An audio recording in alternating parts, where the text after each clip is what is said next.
Breaking news. ఇప్పటికే అంతరించిపోయే స్థితికి వచ్చిన మావోయిస్టు ఉద్యమానికి సంబంధించి ఇప్పుడు మరో సంచలన విషయం వెలుగులోకి వచ్చింది.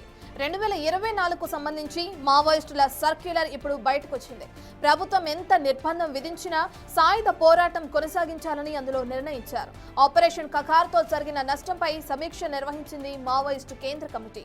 అడవుల్లోకి పోలీస్ బలగాలు విస్తరిస్తుండటంతో మావోయిస్టుల పనితీరులో మార్పు తేవాలని నిర్ణయించారు.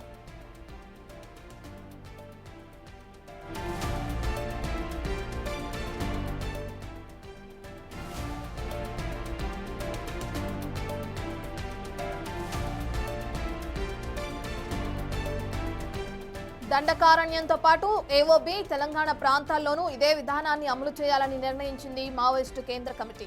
ప్రజా పోరాటాలను మావోయిస్టు ఉద్యమానికి అనుకూలంగా మార్చలేకపోయామని కేంద్ర కమిటీ ఇందులో అభిప్రాయపడింది. ఇక తెలంగాణ, ఏపీలోని ప్రజా సంఘాలు మావోయిస్టులకు కావాల్సినట్లుగా పనిచేయడం లేదంటూ విమర్శలు చేసింది. మారిన పరిస్థితులకు తగిన ఎత్తుగడలు వేయలేకపోతున్నామంది కేంద్ర కమిటీ.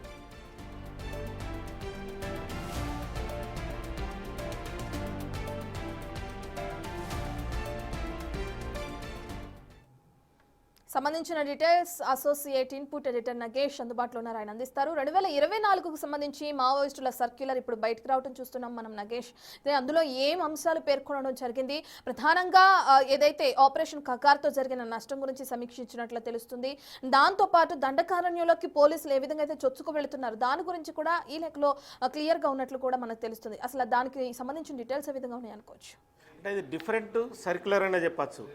రీసెంట్గా ఒక 3 నెలల క్రితం లొంగిపోయిన కేంద్ర కమిటీ సభ్యులైన మల్లోదుల వేణుగోపాల్, సోను అలియా ఆషన్న వీళ్ళిద్దరు కూడా లొంగిపోయి వాళ్ళ డిఫరెంట్ ఒపీనియన్ని బయటకు చెప్పుకొచ్చారు. అంటే మావోయిస్ట్ పార్టీ పూర్తిగా ఆయుధాలు వదిలేసి సాయుధ పోరాటాన్ని బయట కొనసాగించాలనేది వాళ్ళ డిమాండ్. కానీ వాళ్ళ డిమాండ్ చెప్తున్నట్టుగా చాలామంది మాజీ మావోయిస్టులు, కొంతమంది మల్లోదుల వేణుగోపాల్కి, ఆషన్నకు అనుకూలంగా చాలా స్టేట్మెంట్లు ఇచ్చారు. మావోయిస్ట్ పార్టీ పూర్తిగా పతనమయ్యే స్థాయికి వచ్చింది. రీసెంట్గా హిడ్మా ఎన్కౌంటర్ తర్వాత కూడా వాళ్ళ ఒపీనియన్ కూడా అదే కంటిన్యూ అయింది. అంటే అడవుల్లో ఉండలేని పరిస్థితికి వచ్చింది అన్న యాంగిల్ని తీసుకొచ్చారు. మావోయిస్ట్ పార్టీగా తుపాకులు వదిలి జనజీవన స్రవంతిలో కలిసి పోరాటం చేయాలన్నది వాళ్ళు చెప్పుకొస్తున్నది. కానీ ఇప్పుడు సర్క్యులర్ 1/2024 మన చేతిలో ఉన్న ఈ సర్క్యులర్ ప్రకారం అయితే భారత విప్లవోద్యమ ప్రస్తుత పరిస్థితి, మన కర్తవ్యాలని చెప్పి 40 పేజీల తెలుగు డాక్యుమెంటు, 31 పేజీల ఇంగ్లీష్ డాక్యుమెంట్ ప్రకారం ఇది కూడా పొలిటీ బ్యూరో సిపిఐ మావోయిస్టు పేరిట లాస్ట్కి ప్రచురించబడింది. ఇందులో పూర్తిగా విరుద్ధంగా మావోయిస్టు పార్టీ నష్టపోతున్న విధానం పైన, ఉద్యమ ప్రాంతాల్లో కార్పొరేట్ సెక్యూరిటీ విస్తరించడం, సంఘటితంగా ఉండడం, అంటే స్థానికంగా పార్టీ సెల్స్ కానీ పార్టీ కమిటీలు బలంగా పనిచేయాలని చెప్పి మావోయిస్ట్ పార్టీ చెప్పుకొచ్చింది. ఏరియా కమిటీ సభ్యుల నాయకత్వంలో కూడా 1+1, 1+2 టీంలు సివిల్ టీంలుగా వెళ్ళి పనిచేస్తున్నాయని చెప్పి మావోయిస్ట్ పార్టీ చెప్పుకొచ్చింది. అంటే ఇది ఓవరాల్గా పార్టీకి నష్టం చేసే విధంగా ఉందనేది పార్టీ అభిప్రాయపడింది. అంటే ఈ కాలంలో అనారోగ్య కారణాలతో, శత్రుదాడులతో రాష్ట్ర కమిటీ కామ్రేడ్లు కానీ, అలాగే కేంద్ర కమిటీలు కానీ, అంటే ఇందులో పవన్, నర్మదా, రూపేష్, గౌతమ్ పాస్వాన్ లాంటి 11 మంది పేర్లను ఇందులో ప్రచురించింది. ఇందులో సరెండర్ అయిన వాళ్ళ పేర్లను కూడా మావోయిస్ట్ పార్టీ చూపుకొచ్చింది. 2012 నాటికి విప్లవోద్యమం గడ్డు స్థితికి, 2018 నాటికి తాత్కాలికంగా వెనక్కి నెట్టబడదని చెప్పి పాలిటీ బ్యూరో అభిప్రాయపడింది. తమ పంతాన్ని మార్చుకొని ప్రజలను చైతన్యవంతులుగా చేసే విధంగా, ప్రజల్లో ఉండే విధంగానే ఈ డాక్యుమెంట్ను తయారు చేసింది. ఇప్పటికీ కొంత బయట ఇప్పుడు ప్రచారం అయితే జరుగుతుంది. మావోయిస్ట్ పార్టీ పూర్తిగా ఆయుధాలు వదిలేసి బయటకు రావాలని చెప్పి ఈ డాక్యుమెంట్ చెప్తుందని చెప్పి కొన్ని మీడియా ఛానళ్ళు వేశాయి. కానీ ఇదంతా కూడా అబద్ధమనే ఈ పార్టీ పొలిటీ బ్యూరోకి సంబంధించిన డాక్యుమెంట్ స్పష్టం చేస్తుంది. ఆయుధాలు వీడి తాము బయటకు వచ్చి పోరాటం చేస్తామని చెప్పి ఈ డాక్యుమెంట్లు ఎక్కడా రాయబడలేదు. 31 పేజీల ఇంగ్లీష్ డాక్యుమెంట్ కావచ్చు, 41 పేజీల తెలుగు డాక్యుమెంట్లో ఎక్కడ రాయబడలేదు. 40 ఏళ్ల వర్గ పోరాట ఫలితంగా లాభపడ్డ స్థానిక నిర్మాణాల నాయకత్వంలో, అంటే కొంతమంది మావోయిస్టు పార్టీ వల్ల లాభపడ్డారు, వాళ్ళంతా కూడా ఒక పునాదిగా మారిపోయి వాళ్ళందరూ రాజకీయ నాయకులుగా చెలమనై స్థానిక దోపిడీ శక్తులతో మమేకమై ప్రజలను పూర్తిగా పునాదిని బలహీనపడడానికి వాళ్ళు కారణమవుతున్నారని చెప్పి పార్టీ అభిప్రాయపడింది. తెలంగాణలోని ఏపీ, తెలంగాణ ప్రాంతాల్లో బహిరంగ ప్రజా సంఘాలు కానీ పార్టీ సభ్యులు దీర్ఘకాలంగా ఆందోళనకే పరిమితమయ్యాయి, వాళ్ళందరూ ఫెయిల్ అయ్యారని చెప్పుకొచ్చింది. బహిరంగ చట్టబద్ధంగా ప్రజా సంఘాలు, ప్రజా పోరాటాలు, ప్రజాయుద్ధాన్ని పురోగమింపజేయడానికి నిర్మాణాన్ని రాజకీయంగా ముందుకు తీసుకుపోవాలని చెప్పి పార్టీ కేడరు అభిప్రాయపడింది. పార్టీలో తీవ్రంగా అంటే పట్టణాల్లో మైదానాల్లో జరిగే ప్రజా ఉద్యమాన్ని రహస్య ఉద్యమాన్ని పెంపొందించడానికి వాళ్ళు ఏదైతే సాయుధ పోరాటంతో అనుసంధానించి ప్రధానంగా ప్రధాన పోరాట రూపంగా అభివృద్ధి చేయడానికి రాజకీయ నిర్మాణ కృషి ఫలితంగా సాగడం లేదని చెప్పి పార్టీ అభిప్రాయపడింది. అంటే ప్రజాయుద్ధంపై కేంద్ర రాష్ట్ర ప్రభుత్వాలు సాగించే విప్లవాత్మక ప్రతిఘటన యుద్ధాన్ని వ్యతిరేకించే బలమైన విశాలమైన ప్రజా ఉద్యమాల్ని తమ పార్టీ నిర్మించలేకపోయిందనేది పార్టీ అభిప్రాయంగా అర్థమవుతుంది. రహస్య పని విధానం కావచ్చు, గెరిల్లా యుద్ధ నియమాలను, మౌలిక ఎత్తుగడలను అర్థం చేసుకుని ఫలితంగా తాము నష్టపోయామని చెప్పి పార్టీ చెప్పుకొస్తుంది. ఇన్ఫార్మర్లతో, కోవట్లతో, డబుల్ ఏజెంట్స్తో కూడిన శత్రు ఇంటెలిజెన్స్ వ్యవస్థను నియంత్రించేలా వ్యూహాత్మకంగా రాజకీయ నిర్మాణ సైనిక కృషి సాగించకపోవడమే తమ పార్టీ పతనావస్థకు కారణమైందని చెప్పి ఈ డాక్యుమెంట్లో చెప్పుకొచ్చింది. ఎందుకంటే వాళ్ళు దీర్ఘకాలంగా అంటే 2012 నుంచి 2025 వరకు జరుగుతున్న నష్టాన్ని ఇందులో క్లియర్గా వాళ్ళు చెప్పుకొచ్చారు. అంటే పార్టీలో బూర్జువా, పెట్టి బూర్జువా, రైతాంగ వర్గ ఆలోచనలు కానీ, భావాలు కానీ, అభిప్రాయాలు కానీ, అలవాట్లు పాక్షికంగా బలంగా ఉన్నాయని చెప్పుకొచ్చింది. అంటే ఆలోచనలు పరంగా తప్పుడు ఆచరణ కొనసాగుతుంది, రాజకీయాలకు తప్పుడు ధోరణులు కూడా తలెత్తాయని చెప్పి పార్టీ చెప్పుకొచ్చింది. అంటే మారిన సామాజిక పరిస్థితుల్లో వర్గ పోరాటాన్ని సమర్థవంతంగా నడిపేలా పట్టణ మైదాన అటవీ ప్రాంతాల్లో ఉద్యమాలను పరస్పర వాళ్ళకు జోడించి బహిరంగంగా రహస్యంగా చట్టబద్ధంగా చట్ట వ్యతిరేక పోరాటాలను సమన్వయించి నడిపేలా తాత్కాలిక ఈ పరిస్థితిని అధిగమించేలా మళ్ళీ గెరిల్లా యుద్ధాన్ని సమర్థవంతంగా నడిపేలా కార్పొరేటు సెక్యూరిటీ ప్రాంతాల్లో కూడా తాము నిర్మాణ పరంగా సైనికంగా కూడా ఎదగాల్సి ఉందని చెప్పి పార్టీ అభిప్రాయపడింది. మొత్తం ఓవరాల్గా అంటే కఠోరమైన జీవనశైలిని, గెరిల్లా జీవనశైలిని అనుకరించేందుకు కూడా పార్టీలో చాలామంది సిద్ధంగా లేకపోవడం కూడా పార్టీ పూర్తిగా నాశనం అవడానికి కారణమైందని చెప్పుకొచ్చింది. ఇప్పుడున్న సెల్ ఫోన్లు కానీ, ఇంటర్నెట్లు, వాకీటాకీల వాడుకోవడంలో కూడా ఖచ్చితంగా లోపాలు కొనసాగాయని చెప్పుకొచ్చింది. అలాగే పిఎల్జే బలగాలు పాత పద్ధతుల్నే అనుసరించి పరిస్థితికి అనుగుణంగా ఎత్తుగడలు వేయడంలో కూడా ఫెయిల్ అయ్యారని చెప్పుకొచ్చింది. 2024 జనవరి నుండి డీకేలో అంటే దండకారణ్యంలో ఇప్పటి వరకు 150 మంది, దేశవ్యాప్తంగా 170 మంది కామ్రేడ్స్ ఎన్కౌంటర్లు అమరులయ్యారని చెప్పి పార్టీ చెప్పుకొచ్చింది. ప్రధానంగా శత్రు దాడికి సంబంధించి ఆపరేషన్లో 1500 మంది నుండి 3000 మంది వరకు పోలీసులు పాల్గొంటున్నా కూడా తమ నుంచి ఆ స్థాయి గెరిల్లా యుద్ధం చేసే వాళ్ళు లేకపోవడం కూడా తమ పార్టీ నష్టం జరిగిందని చెప్పుకొచ్చింది. అంటే పట్టణ మైదాన అటవీ ప్రాంతాల్లో కూడా ప్రజా పోరాటంలో కదిలే వారి నుండి కూడా నిరంతరం పార్టీ సభ్యులను తయారు చేసుకొని రహస్య పార్టీ సెల్స్ ద్వారా వర్గ పోరాటంలో కదిలే వారిని, కొత్త వారిని ఖచ్చితంగా భర్తీ చేసుకోవాలి. స్వీయాత్మక శక్తుల్ని పెంచుకుంటూ పోతే పార్టీ బలైపోతుందని చెప్పి డాక్యుమెంటు చెప్పుకొస్తుంది. మొత్తానికైతే ఇందులో దేశవ్యాప్తంగా ప్రజా సంఘాలు, పార్టీ ఆర్గనైజర్ లేని ఫలితంగా తమ పార్టీ ముందుకు లేని పరిస్థితి దాపురించింది. ప్రజా సంఘాల్లో తలెత్తుతున్న రాజకీయ నిర్మాణ సమస్యలు కూడా తమ పార్టీ వెనుకంజ వేయడానికి కారణమైందని చెప్పుకొచ్చింది. పార్టీ కమిటీల్లో కూడా 3-in-1 సీనియర్లు, మధ్య వయస్కులు, జూనియర్లు కాంపోజిషన్ ఉండేలే విధంగా పార్టీని తీర్చిదిద్దుకోవడానికి తాము ముందుకెళ్తామని చెప్పి ఈ డాక్యుమెంటు చెప్పుకొస్తుంది. శత్రువుకు ఖచ్చితంగా ధీటుగా పోరాడాలంటే రహస్య పార్టీ నిర్మాణం కూడా ఖచ్చితంగా ఉండాలి. లీగల్, ఇల్లీగల్ సమన్వయ యంత్రాన్ని, కొరియరింగ్ వ్యవస్థని, లైజనింగ్ పోస్టుల వ్యవస్థని కూడా పథకం ప్రకారం చేసుకొని పట్టుదలగా ముందుకు పోవాల్సిన అవసరం ఉందని చెప్పి కూడా ఈ డాక్యుమెంట్లో చెప్పుకొచ్చింది. మొత్తం ఓవరాల్గా 2019 నుండి 23 వరకు మావోయిస్టు ఉద్యమ ప్రాంతాల్లో అంటే అక్కడ జరిగిన ఇష్యూస్లలో 30,000 దాదాపుగా 300 నుండి 500 చొప్పున దాదాపుగా 1,00,000 సాయుధ బలగాలు ఇప్పటికీ మోహరించబడ్డాయి. ఆ ప్రాంతంలో తాము తిరగలేని పరిస్థితులు ఉన్నాయని చెప్పుకొచ్చింది. కొత్తగా 50 క్యాంపులకు పైన ఇప్పటికీ ఏర్పాటు చేయబడ్డాయని చెప్పి పార్టీ ఆరోపిస్తుంది. అంటే ఓవరాల్గా ఈ 40 పేజీల డాక్యుమెంట్లో కూడా ప్రతి పదం కూడా తాము ఎక్కడ నష్టపోయాము, ప్రజా సంఘాలు కానీ పోరాటం చేసే వాళ్ళందరినీ కూడా ఏకీకృతం చేయడంలో తాము విఫలమని చెప్పి మొత్తం ఈ డాక్యుమెంటు పరంగా మనకు అర్థమవుతోంది. ఖచ్చితంగా మైదాన ప్రాంతాల్లో కానీ, గ్రామీణ ప్రాంతాల్లో, పట్టణ ప్రాంతాల్లో పార్టీని బలంగా చేసేందుకు ఖచ్చితంగా చైతన్యవంతమైన యువకుల్ని రిక్రూట్ చేయాలని చెప్పి ఇందులో పేర్కొన్నారు.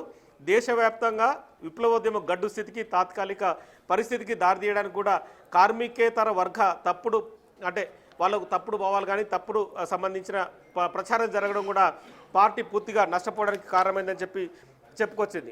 అంటే ఇందులో జరుగుతున్న ఈ తమ చర్యలు అంటే పిఎల్జీఏ కానీ మిగతా పార్టీకి సంబంధించిన క్యాడర్లు కానీ ప్రతి అంటే తాము ఇప్పటికి కూడా అంటే మామూలుగా మావోయిస్టు పార్టీ అడవుల్లో తిరిగేటప్పుడు క్యాంపింగ్ విధానాన్ని అనుసరిస్తూ ఉంటుంది. ఇక నుంచి క్యాంపింగ్ విధానమే ఉండకూడదు, రహస్యాన్ని పాటిస్తూ బహిరంగ పని పద్ధతిని పాటించాలని చెప్పి పార్టీ డాక్యుమెంట్లో ఇందులో పేర్కొన్నారు. మొత్తం 40 పేజీల డాక్యుమెంట్లో కూడా పార్టీ నిర్మాణం, పార్టీ గతంలో జరిగిన పూర్తి నష్టం కానీ అందులో ఎన్కౌంటర్ అయిన వ్యక్తుల గురించి ప్రస్తావించింది. ఇక నుంచి ఖచ్చితంగా రహస్యంగా వండుకుంటూ మైదాన ప్రాంతాల్లో కానీ ప్రజలను కానీ ప్రజా వ్యతిరేక విధానాల ద్వారా సంఘటితంగా పోరాటం చేస్తేనే పార్టీ బతికి ఉంటుందని చెప్పుకొచ్చింది.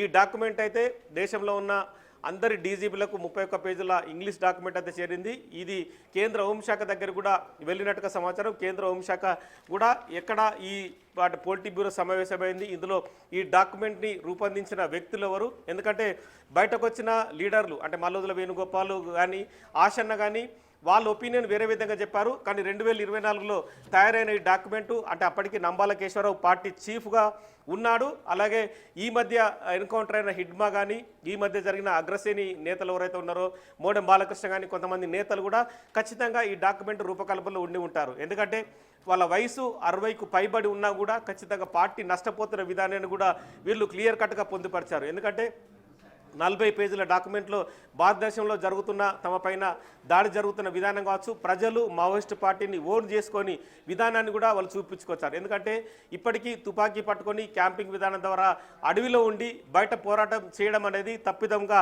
భావిస్తున్నట్టుగా చెప్పుకొచ్చింది. ఎందుకంటే గతంలో ఉన్న పరిస్థితి వేరు, దశాబ్దాల తరబడి ప్రజా వ్యతిరేక పోరాటాలు చేస్తున్నా కూడా ప్రజలకు తమ వంతు ఎక్కడైతే అటవీ ప్రాంతాల్లో కోయగొండు ప్రజలకు కూడా రోడ్ల నిర్మాణం జరిగినా వాళ్లకు స్కూళ్ళు ఏర్పడ్డా కూడా మావోయిస్టు పార్టీ ఆ పని చేసిందనేది కూడా ఎక్స్పోజ్ కావడం లేదన్న విషయాన్ని కూడా ఈ డాక్యుమెంట్లో పొందుపరిచారు.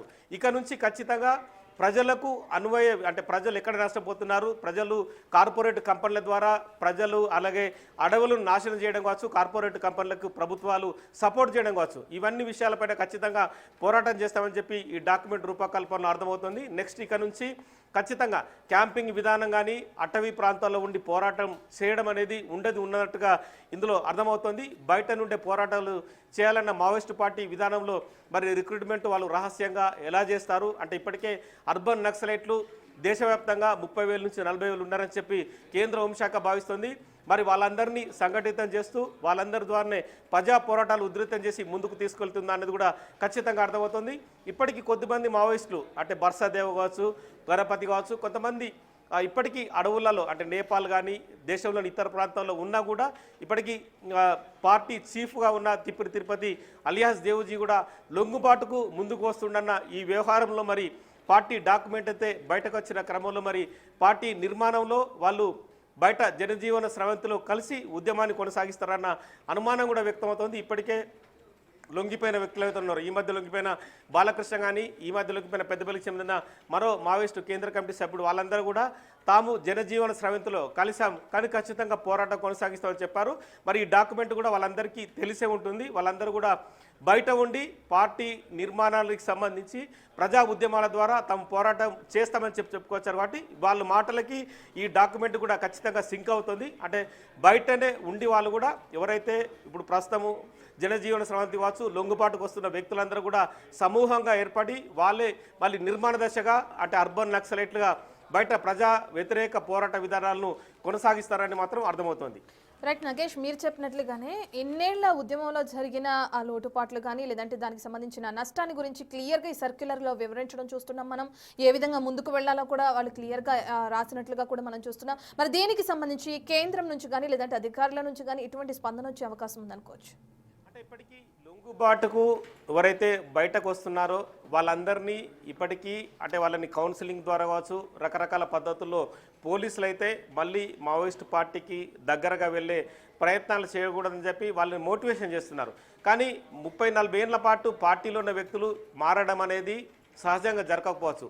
కొంతమంది డబ్బు ద్వారా కావచ్చు, రాజకీయంగా వాళ్ళకి ఏదైనా పదవులు ఇస్తామని చెప్పి లేదంటే వాళ్ళకు డబ్బులు ఆశ చూపి ఇంకో రకంగా మోటివేషన్ చేయొచ్చు.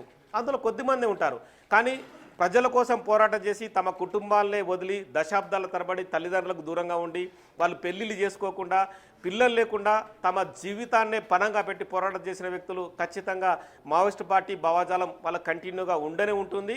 ఒకవేళ వాళ్ళు లొంగిపోయినా కూడా ప్రజలకు జరుగుతున్న అన్యాయాన్ని ఏదో ఒక రూపేణా వాళ్ళు బహిరంగ పోరాటాల ద్వారా తెలియజేసే అవకాశం కనిపిస్తుంది. ఎందుకంటే ఇప్పుడు లొంగిపోయిన బండి ప్రకాష్ కానీ, ఈ మధ్య లొంగిపోయిన పెద్దపల్లికి చెందిన కేంద్ర కమిటీ సభ్యుడు కానీ, వాళ్ళని మనం ఇంటర్వ్యూ చేసినప్పుడు మేము లొంగిపోయాము కానీ రాజకీయ పదవులు తీసుకోము, ఖచ్చితంగా ప్రజా వ్యతిరేక పోరాటాలపైన దృష్టి సారిస్తాము, రాజకీయంగా ఏ పార్టీలో చేరము, ఖచ్చితంగా ప్రజల్లో ఉండి పోరాడతామని వాళ్ళు బలంగా చెప్పుకొచ్చారు.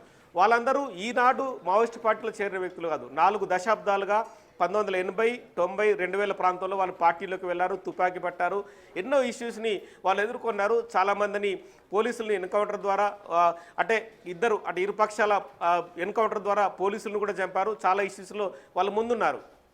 కానీ ఇప్పటికీ మల్లోజుల వేణుగోపాల్ కానీ, ఆశన్న కానీ వాళ్ళు చెప్తున్నట్టుగా అంటే ఇప్పటికీ మావోయిస్ట్ పార్టీ పూర్తిగా పతనవస్థల దశలో ఉంది, అడవుల్లో ఉండి పోరాటం చేయలేని పరిస్థితి ఉంది. వాళ్ళందరూ కూడా తుపాకీని వీడాలి, సాయుధ పోరాటం వీడాలి, బయటకు వచ్చి జనజీవన స్రవంతులు కావాలని చెప్పి వాళ్ళు మోటివేట్ చేస్తున్నారు.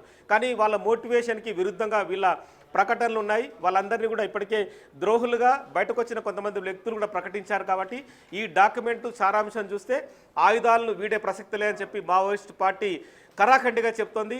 తమ పోరాటాన్ని ఖచ్చితంగా కొనసాగిస్తున్నాం, కానీ పాత పద్ధతులను విడనాడాలి, కొత్తగా పిఎల్జేని బలపరచడం కానీ ప్రజల్లో ఉంటూ ప్రజా పోరాటాలను ఎలా కొనసాగించాలి, అది కూడా రహస్యంగా ఉండాలి, ఒకరికొకరి కమ్యూనికేషన్ అనేది ఉన్నా కూడా తాము ఇది అని కూడా తెలియకుండా కూడా పోరాటాలు కొనసాగించాలని చెప్పి ఈ డాక్యుమెంట్ చెప్తున్న ప్రస్తుతం అయితే ఈ డాక్యుమెంట్ సంచలనాన్ని రేపుతుంది. ఎందుకంటే పోలీసులు కూడా ఒక రకంగా ఈ వ్యక్తులు ఎక్కడున్నారు, ఎవరు సమూహాన్ని తయారు చేస్తారు, ఎవరు పోరాటం చేస్తారు అనేది కూడా కనిపెట్టలేని స్థితిలో ఈ డాక్యుమెంట్ అయితే కనిపిస్తుంది. ఇప్పుడు ఇంటర్నెట్ వ్యవస్థ ద్వారా ఒకరికొకరు కమ్యూనికేషన్ జరిపినా ఖచ్చితంగా ఇంటెలిజెన్స్ వ్యవస్థ వాళ్ళని పట్టుకునే అవకాశం ఉంటుంది. కానీ పట్టుకునే విధంగా పోరాటం ఎలా చేస్తారు, వీళ్ళ సమూహాన్ని ఎలా ఏర్పాటు చేసుకుంటారు. ఇప్పటికే దేశవ్యాప్తంగా యూనివర్సిటీలలో చాలామంది ఉద్యోగాలు రాని నిరుద్యోగులు చాలామంది కూడా ఖచ్చితంగా ఇలాంటి డాక్యుమెంట్ చూసి వాళ్ళు కూడా ఆకర్షితులయ్యే అవకాశం ఉంటుంది. ప్రభుత్వాలు అందరికీ ఉద్యోగాలు ఇవ్వలేవు, వాళ్ళందరి కోరికలు తీర్చలేవు. ఖచ్చితంగా ప్రజా వ్యతిరేక పోరాటాలు ఏ విధంగా చేయాలి, ఖచ్చితంగా ఎక్కడైతే అడవులు దోచుకుంటారో కార్పొరేట్ కంపెనీలు అడ్డపెట్టి ప్రభుత్వాలు వాళ్ళందరినీ ఎదుర్కొనే విధంగా ఒకవేళ ప్రజలను ఉంటూ నాయకులను హతమార్చే విధంగా ముందుకెళ్తారా, ఇవన్నీ కూడా ఖచ్చితంగా ఇవన్నీ ప్రశ్నలే. ఎందుకంటే ఎక్కడ ఏ వ్యక్తి ఉన్నా కూడా, ఎక్కడ ఏ వ్యక్తి కనిపించకుండా దాడి చేసినా కూడా ఖచ్చితంగా ప్రభుత్వాలకు ఇది పెద్ద ఎత్తున ఒక రకంగా వాళ్ళకి అంటే ఎదుర్కొనే విధంగా ఉంటే మాత్రం ప్రభుత్వాలు కూడా ఆలోచించే పరిస్థితికి వస్తాయి. పోలీసులు కూడా తమ వ్యూహాన్ని కూడా మార్చుకొని వాళ్ళని కూడా అంటే ప్రజా వ్యతిరేక పోరాటాలు చేసే వ్యక్తులు కూడా ఖచ్చితంగా వాళ్ళని కూడా అబ్జర్వ్ చేసే పరిస్థితి అయితే కనిపిస్తుంది. Right, thank you నకేష్.